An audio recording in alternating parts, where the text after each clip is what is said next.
Hello, story explorers. Today we have a special tale about a little bird.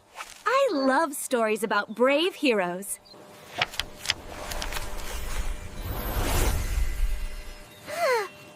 Is there a dragon? High in a giant tree lived Keke. He was ready for his first flight. Oh no! He's falling! Keke was all alone on the ground. He was scared and hungry. An ant asked, "Why are you sad, friend?"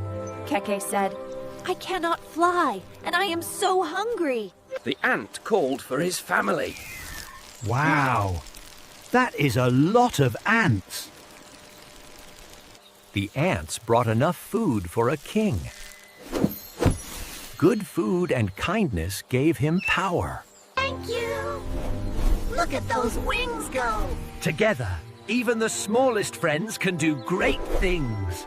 Cooperation is the brightest light in the dark.